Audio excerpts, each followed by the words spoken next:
All right, here we are, Impact and Influence Radio right here on iHeart. And today's broadcast is brought to you by Blinds of Sacramento, Sacramento's complete solution window covering experts. Give them a call, 916-790-8689 or blindsofsacramento.com. Now, today, I'm hanging out with Ben Bliss from J9 Systems. I ran into him at a couple of local events. One of them was the Black Chamber, and then, of course, last night's event was wonderful over at Charcuterie.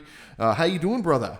I'm doing great. Thanks for having me on, Quinn. Absolutely. This is our first recording in our quote-unquote makeshift studio because the big studio, our actual production studio, is just booked solid. I mean, it's booked 6 weeks out in business. You can't wait 6 weeks to sit down with a prospect. It's an honor to break in the new studio then. Right?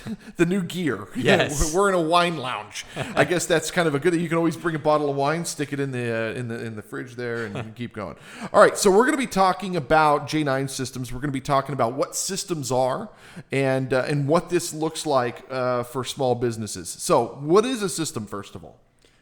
What is a system? It's a great question. If you're on LinkedIn at all, or you're even in the business world. Get you closer to that mic. All right, how's this? Is this any better? Yeah, you're good. All right. If you're in the business world at all, if you see LinkedIn, you're going to see a lot of talk about systems. And I think that word is somewhat vague, it's somewhat broad, and somewhat overused. But if we're boiling it down to what it simply is, it's the way that work moves through your business. Okay. That can entail a lot of things. So it's, a saying I commonly go back to is that no two back offices for a business are exactly the same, but they all rhyme. Mm-hmm. So you have the pillars of your back office that's intake. Any business is getting leads. They're taking in that information for the very first time.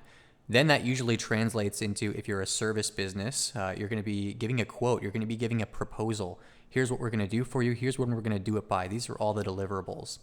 Then that moves into scheduling and fulfillment. Here's how we're going to plan out our work. Here's how it's going to get done. These are the milestones. So you want to track that as it's fulfilled. And as it is fulfilled, or at the end, depending on how your company is structured, you'll bill for that work. So the way this work moves around and the way that people see this work and interact with it to fulfill it, that is your business system.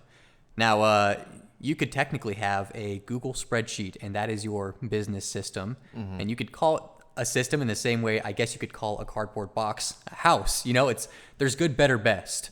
And what we do at J9 Systems is we design optimal systems around your existing business's process so that it fits it like a glove, so that this type of work runs more smoothly. Very interesting. Okay, so where did you come into this? Is this a family thing? Is this something that you've just always had a passion for? Kind of, where did this fall into your lap? I mean, you seem like a pretty young guy. Where did all this come from, and how did you learn about this, or did you go and get a degree in business? No, I actually, my degree is in accounting. I got my master's in accounting at Utah State. But growing up, ever since I was much younger than I am now, mm-hmm. I've always known that I wanted to start my own business, that mm-hmm. I wanted to run this myself. And I saw the value in the hard skill of accounting. I thought, while I'm making my way, it would be great to have something tangible, something that is a legitimate skill that I can offer the world as a quasi safety net, you could say. Mm-hmm. When I got started in accounting, well, I'll even take it back a step further. A motto that I've always had is to leave things better than you found them. Mm-hmm. And that's something I'm passionate about. I love stepping into any role, any organization, and seeing something and thinking about how I can make that better, which that translates well into systems building. Yes. But early in my professional career, after I graduated with my accounting degree, I started working for Ernst & Young at Apple. I was on the Apple innovation team specifically. Mm-hmm. And you can imagine Apple runs a pretty tight ship. They're a phenomenal company. Mm-hmm. But even in phenomenal companies like Ernst & Young, like Apple, there are always things that can be done to make the work more efficient, more effective. And mm-hmm. that was my role on the innovation team, was to find ways we can do the work we're doing and do it faster and do it better and do it more efficiently. So that was my start into this realm. While I was working there, I got a call from a buddy of mine who had started up a company doing business automation. And he came to me for some advice about how to structure the finances of their company. And I shared some thoughts with him, but I dug a little deeper. I asked him what he was doing. And what he told me was everything I loved about working on the innovation team, everything I loved about process improvement and automation, less of the accounting. And I ended up telling him, hey, this is really interesting. I'd actually love to be involved in what you're doing here and join your company. And so I did. I spent the next 2 years building out business apps, building out processes and systems for businesses to do exactly that, to run more smoothly, run more efficiently, to streamline their back offices. That is very interesting, dude. So that was my cannonball into this industry. Now, so did you, this is your business, J9 Systems. Did you just like wake up one day and you're like, all right, I don't want to work for the man anymore. I want to do my own thing. Is that kind of how this happened? Well, this company was small enough to where I was fortunate to be able to wear basically every hat in the company. I was doing sales, I was doing development work, I was doing account management work. And it did get to a point where I realized now that I've worn all these hats, it does make sense for me to make this jump and to strike out and to do this on my own. And as soon as I had that realization, I couldn't put it aside, and that's where I decided to start J9 Systems. And then now you're going to all these different events, meeting businesses, and hustling like the rest of us, which then leads me into my next question. And we were talking a little bit about CRMs before we got started. But what are you doing when you go to an event, okay, and you shake hands with 5-6 people or 20-30 people, and you collect the business cards and you collect their information? What are you doing with that? Are you taking that information, taking it home, putting it into your CRM, and then what happens after that? Like, what are you doing with it? I am. Actually, I designed an app that allows me to take a picture of the business card, and it automatically extracts all of the information and loads it into my CRM. It's a common danger. So you're a nerd like me. I do like to geek out about these things. Yes, I built my own AI, right? Okay, yeah. Yes, exactly. Yep, Okay, let's keep going. What I was going to say is when it comes to CRMs, there's always a danger, which is you can over-automate and try to rely too much on automations on these systems. But you want to allow people to do work that only people can do, and not try to automate those aspects of your work. So when it comes to CRM, I load everybody I meet into this CRM, but it's not just, they're not lost as data in my system now to just be automated away. My CRM allows me to quickly determine when's the last time I talked with this person? What did we talk about? How interested are they in potentially developing and customizing their business's operating system?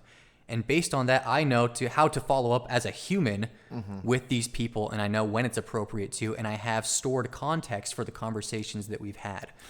And that leads me to my skepticism on CRM. So when I worked in the mortgage business, I always hate talking about this stuff because I did really, really well in the mortgage business. When I left, I held 6 national sales records, the entire company, like 600 people. And so the system that I was using was outside of the CRM, and that was the only reason why I did so well. And so it motivated me to write the Cold Call King book series, which we've written 5 of them now. And those are still to this day my best-selling books, are the Cold Call King.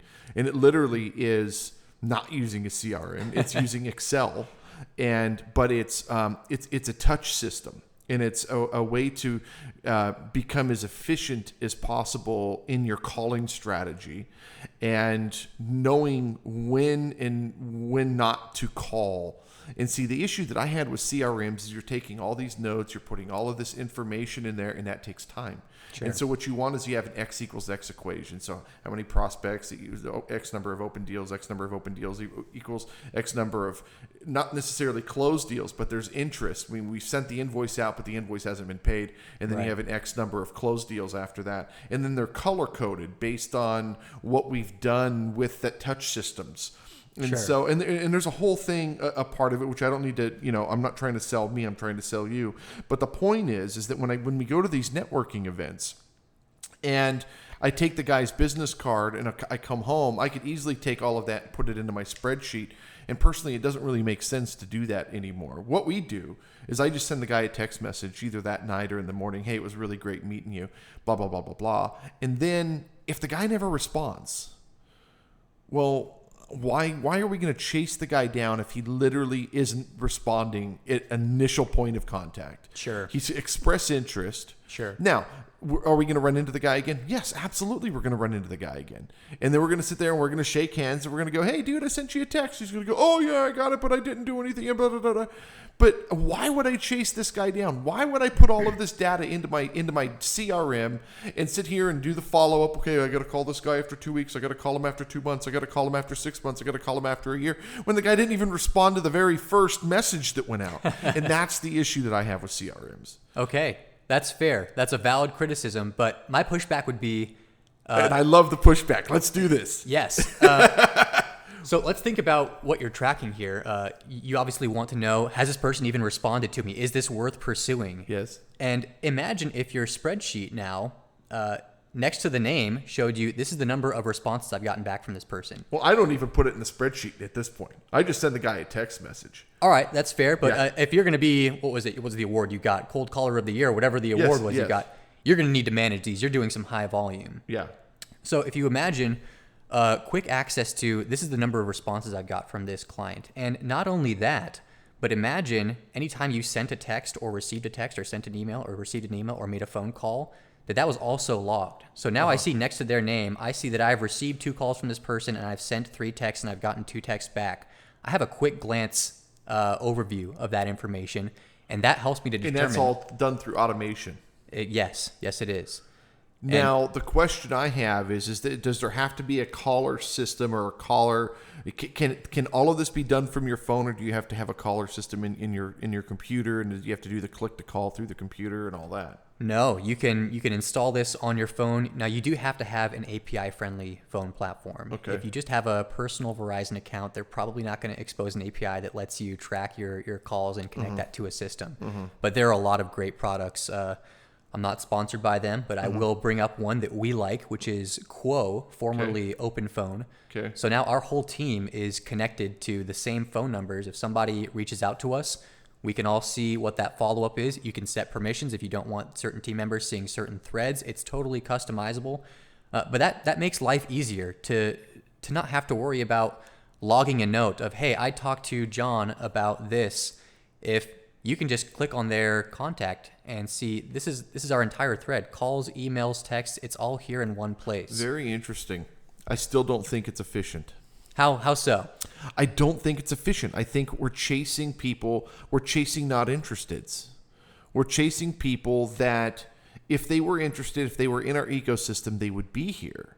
Versus, and this is just my skepticism. I'm not tearing your product down because I think what you've got here is brilliant for the right application. If you're trying to sell, I think what it really comes down to is it comes down to the value of that deal.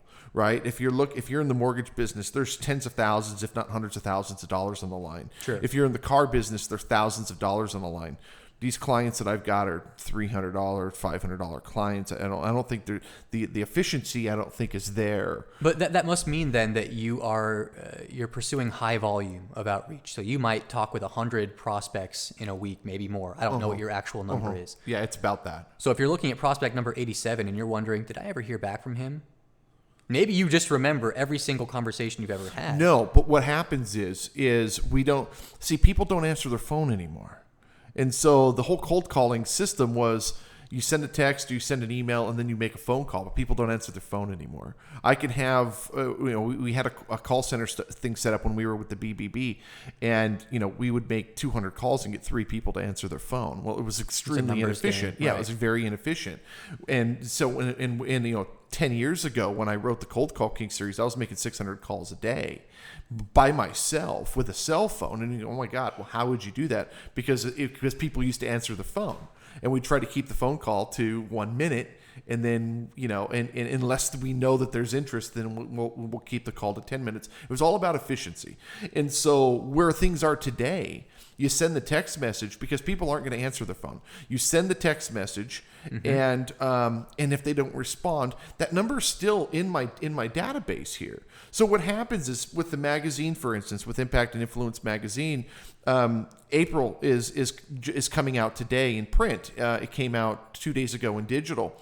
And so we're going to be now working on May. And so now I'll go through my phone and I'll send a quick text message to everybody in my phone that I've put in the phone over the last 2 months or whatever, and I'll send a quick text, hey, we're getting ready to start on May, just wondering if you're still interested or you're wanting to come on the radio show. Something very, very short and very simple. Sure. And but what that sounds like to me, Quinn, is a templatized message. So, hey, name, I just wanted to check and see if you're still interested. If that's a mass text and it's not personalized, how much different does that sound from, hey, John, we were talking about your printing business. Very and, true. I really think that what we have going on here for you is going to really help you to get that exposure that you're looking for, I build love up your how brand. sharp you are. I love no, seriously, I love it. No, you're absolutely right. You're absolutely right. But also when I'm looking at the text messages, I know that I can go in there and say, hey, Mark, we spoke last, blah, blah, blah, because I have the thread. Sure. Right? And this brings me to a broader point, which is you had gripes with your old company's CRM, and that is absolutely valid because what you get oftentimes with off-the-shelf software is that they try to be... was it Salesforce? Was it... No, in the car business it was Salesforce, but we were using Encompass. Encompass, okay. I'm assuming a large CRM platform. I'm not familiar with that one specifically. I have no clue.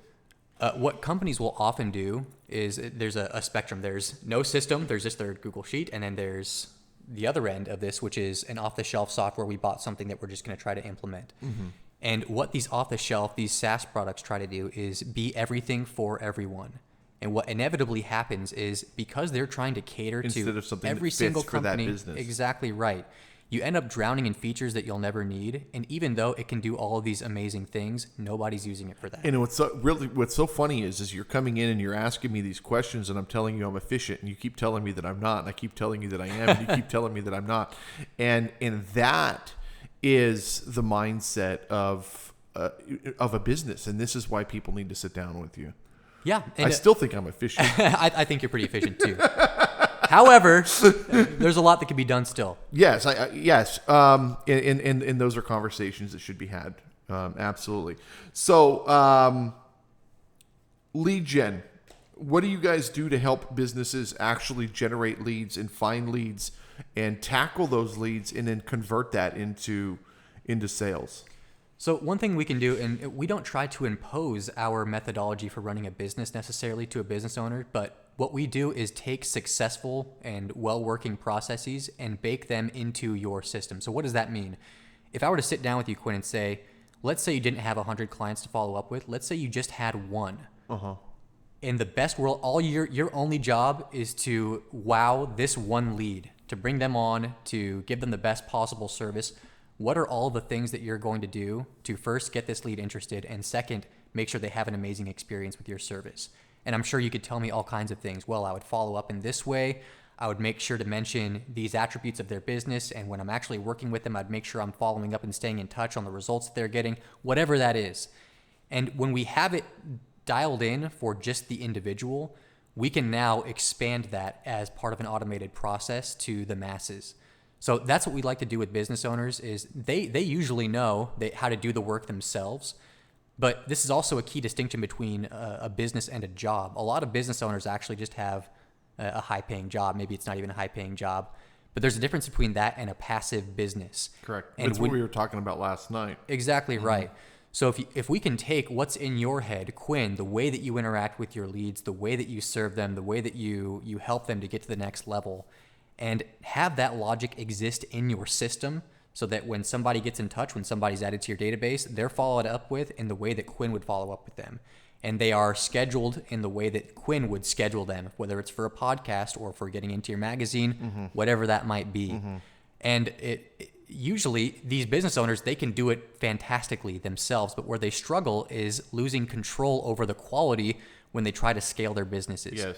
So we take what's in the head of the business owner and we use that as our North Star for the logic that we are going to integrate into the system because they can already do it. And so you're hitting on a very, very important point right here. And for what we're doing right now, we are efficient. It works.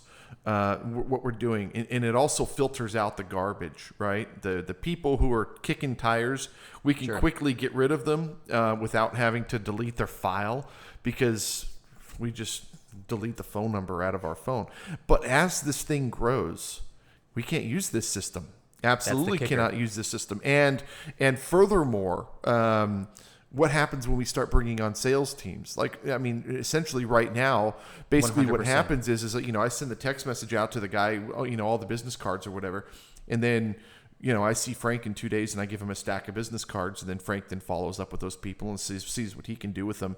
And if he can't do anything with them, we have, every month, like I said, we send text messages out to the people that we've spoken with. Hey, we're working on blah, blah, blah. Or, our deadline is the 15th if you want to put your ad in the magazine. So we're staying in contact with those people. But if I look through my phone and I see we've sent this guy 5 messages and he's never responded and it shows red, we're just deleting the dude. You know. But again, as the business grows and as we have sales teams, you're going to have hands not talking to the other hands, and so you have to have those elements. Absolutely. One thing I like to bring up with our clients is, if your job volume were to quadruple tomorrow, what would stress you out the most?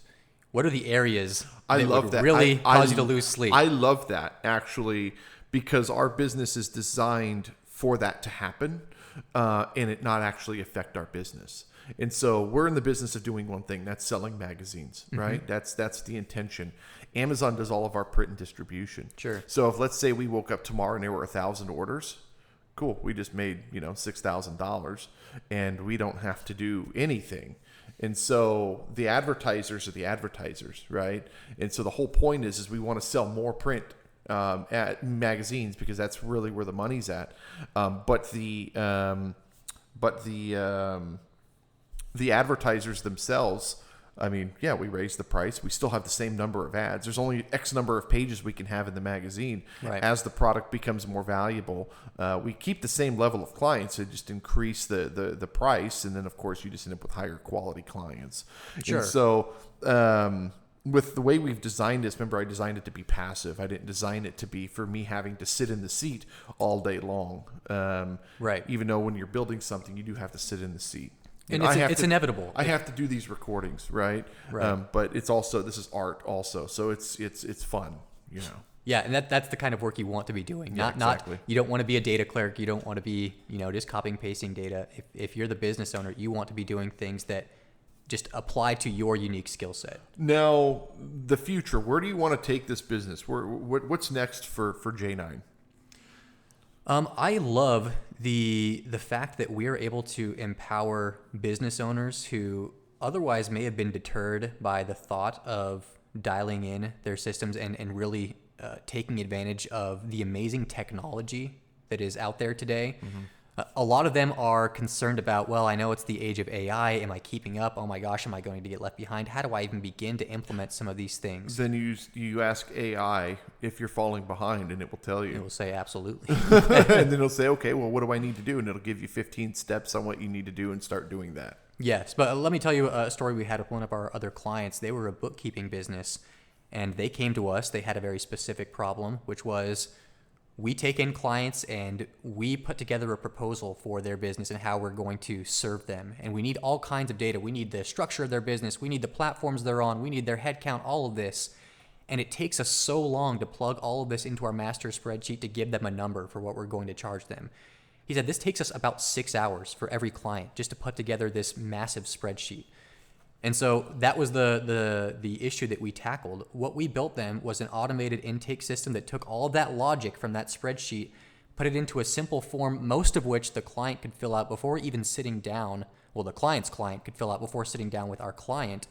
The result they got was this process went from 6 to 8 hours to 30 minutes, and they doubled their tax revenue with the extra capacity they had. Well, yes, absolutely, because now they're not sitting there crunching numbers. They're using the system, the machine, to do the work. And that's where that's where AI has the advantage.